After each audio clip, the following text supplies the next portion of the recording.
Tremembé vai deixar de ser o presídio das celebridades. Era para lá que iam os presos ameaçados por detentos de outras penitenciárias, geralmente presos envolvidos em crimes de grande repercussão nacional. Foi assim que Tremembé virou endereço, por exemplo, de condenados muito famosos. Daniel e Christian Cravinhos, Alexandre Nardoni, Gil Rugai, Lindenberg, Roger Ademir Maci. Todos esses foram companheiros de cela do Assif Filó, o ex-prefeito de Ferraz de Vasconcelos, que foi condenado por lavagem de dinheiro. Filó passou quase 9 anos lá em regime fechado. Transformou a experiência em um livro, foi proibido logo depois de ser lançado. Que segredos esses criminosos trocaram? O que eles diziam? O que eles falaram que não tinham ainda sido revelados, mas que agora você vai conhecer? Revelações importantes de um livro que você vai acompanhar com alguns detalhes apimentados na reportagem da Paola Viana. Eram sempre 2 presos em uma cela só. E você disse que dividiu cela com Lindenberg Alves. Isso, por cerca de 3 vezes. Como foram as conversas de vocês? Como é que ele era? O que ele dizia? Com o Lindenberg foi tranquilo. Porque lá dentro ele é sossegado, ele trabalha, né? Trabalha, estuda. Ele é bastante irritadíssimo na hora do futebol, na hora de jogar dominó, dama. Nervoso? Ele perde ali, ele é um pouco nervoso. E trabalhava fazendo o quê? Ele trabalhava na fábrica de fechaduras, né? Ele trabalhou em várias fábricas lá.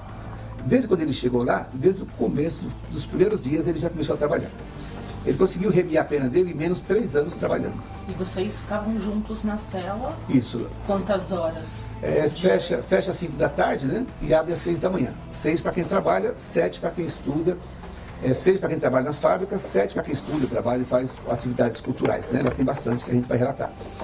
Então nós passávamos juntos, das 17 até as 6, 9, 10 horas juntos. Muitas conversas. Muito bate-papo, não só sobre crime, né? Nós falamos sobre diversos assuntos. A opinião pública pode estranhar, né? Mas lá dentro você lida com pessoas.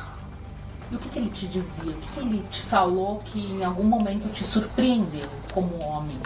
Bem, no caso dele, no episódio dele, um fato que me surpreendeu foi ele relatar que quando a polícia invadiu o apartamento onde ele estava com a Eloá e com a outra jovem, quando a polícia invadiu, jogou fumaça, ele fez apenas um disparo. E que os outros disparos não foi ele quem fez. Dando a entender que teria sido a polícia que deu o disparo, né? Essas não são palavras minhas, foram palavras dele, que inclusive estão no livro que nós escrevemos. Ele fez apenas um disparo. Exatamente. No dia a dia, ele falava pouco sobre o episódio e menos ainda sobre a Eloá, né? Mas vez ou outra ele falava. E nós percebíamos nele, sinceramente, um arrependimento. Né? Ele sabia que cometeu uma monstruosidade, um crime terrível de tirar uma vida de uma jovem de 15 anos. Mas lá dentro, no dia a dia, a gente via que ele tinha arrependimentos, né? E quando ele falava dela, a gente percebia que ele ficava um pouco até emocionado quando ele falava da Eloá. E se emocionava mais ainda quando falava da mãe da Eloá, por incrível que possa parecer. Porque eles tiveram alguma relação um pouco mais profunda? Eu acho que as 2 famílias eram muito ligadas, a família dele com a família da Eloá, né?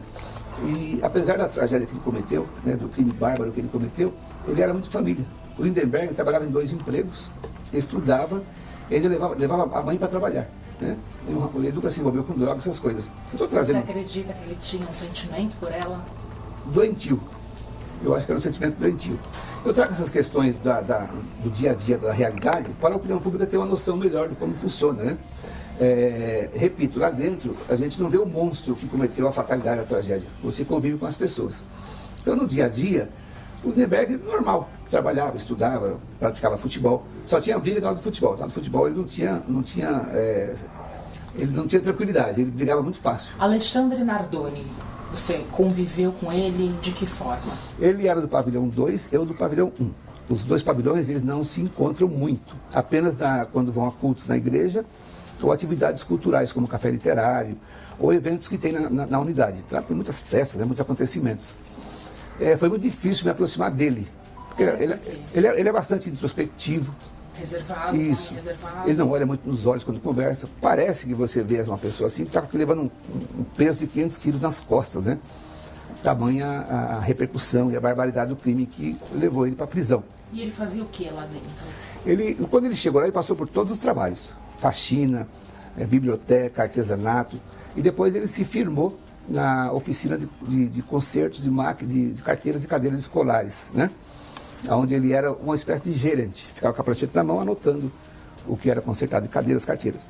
Quando faltava material, o Nardoni ia para a sala de aula fazer cursos diversos. Para quê? Para reduzir a pena, remissão de pena. Além disso, o Nardoni participava também do futebol, ele gostava muito de futebol, em que pese aquele jeito dele introspectivo. Também frequentava academia, né?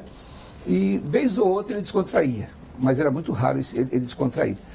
E a maneira que eu encontrei, que eu dei sorte, digamos assim, de me aproximar dele, foi quando completou 10 anos da morte da Isabela Nardoni. Aí ele me procurou, é tudo que eu precisava, ele me procurou e me pediu material, se eu tinha material, revistas, jornais, sobre a morte da filha dele. Eu senti até que na voz dele estava um pouco embargada quando ele veio falar comigo. Era uma quarta-feira, eu falei, eu tenho bastante material e vou providenciar. Na visita, minha esposa Viviane levou material, revistas, recortes, impressos de sites e tal. E acabou a visita, eu fui levar até o pavilhão 2, onde ele morava. A hora que ele pegou o material, quando ele viu a foto da Isabela em algumas capas, os olhos dele lacrimejaram. E eu repito, eu falo essas coisas... Ele se emocionou, então, ao ver isso. Porque estava completando 10 anos da morte da Isabela. Ele nega até hoje o assassinato. Ele sempre negou, né? Continua negando. Ele fez alguma revelação para você? Em algum momento ali da expressão dele, da fala dele, você acreditou que ele estivesse mentindo sobre esse crime? Eu não diria mentindo, mas ele é bastante frio para quando ele fala desse assunto, né? E ele nega peremptoriamente, totalmente. E eu perguntei para ele, por que você e a Ana Carolina Jatobá, um dos dois não assumiu o crime para que o outro pudesse ficar em liberdade para cuidar dos filhos? Ele respondeu, a gente não assumiu porque nós somos inocentes. Então, é controverso uma pessoa passar 15 anos preso, o casal, e é muito comum no Brasil acontecer isso. Um segura o crime para o outro ficar em liberdade, e eles não fizeram isso. Ele nega totalmente. De toda forma. O Nardoni nega totalmente a morte da filha. Ele chorou, então? Ele não chorou copiosamente, ele lacrimejou quando ele recebeu o material com as fotos da Isabela. Inclusive, agora, durante a entrevista, né, a gente está interrompendo um pouco, porque a Viviane, minha esposa, mulher, pode se aproximar. A mulher mais bonita do Brasil, não é a minha esposa. Que te ajudou, inclusive, a escrever o livro, esteve com você em todos os Exatamente. momentos. Esse livro existe, essas revelações todas que o país teve acesso por causa dela. Eu estava lá, né, durante esses quase 3 anos, era nas visitas, pegava todos os manuscritos que eu fazia durante as madrugadas e trazia para cá, digitava tudo, fazia as revisões, pesquisas e levava para mim. Eu revisava exatamente, eu revisava tudo de novo, ela trazia. Então esse livro existe por causa de uma mulher, que é a Viviane. Você então esteve em todas as visitas? Em todas as visitas. Vocês estiveram juntos durante todo esse tempo? São quantos anos de casado? 20 anos. 20 anos. Como foi para você, como mulher, estar numa cadeia, né, com todo esse conhecimento de grande repercussão, onde estavam os presos mais famosos do Brasil? Como é que você se sentia como mulher lá dentro? Principalmente até no momento de intimidade de vocês.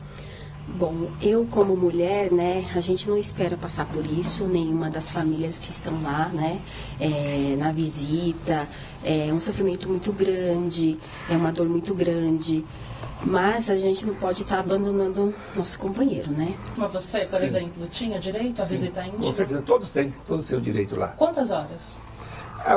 2 horas ou indeterminado se não houvesse muita procura. Lá tem um espaço específico para isso, né? Para a visita íntima, né? Não é na cela. Não, de jeito nenhum.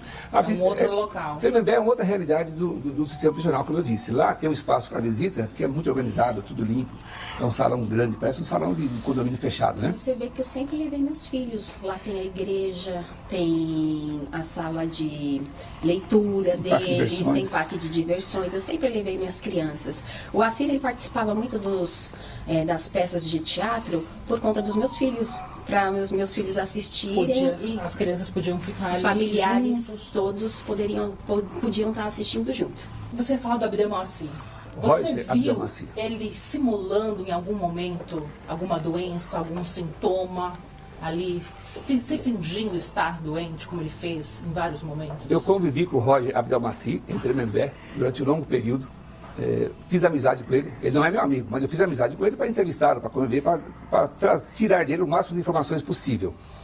Eu empurrei a cadeira de roda dele várias vezes para o paratório, para a enfermaria. Mas quando a gente chegava com a cadeira de roda, ele simplesmente se levantava, né? Isso aconteceu várias vezes, dele estar na cadeira de roda e se esquecer até e se levantar, porque ele não tinha problema de saúde algum. Ele é um pouco arrogante, soberbo, né? Ele não liga muito para essas coisas, não. Ele é bastante prepotente e não liga. Não. E uma coisa que me entristecia muito era a maneira como ele tratava, como ele falava das vítimas. Ele falava assim, eu fiquei com as que quiseram ficar comigo. Ok, obrigado pela entrevista então, tá?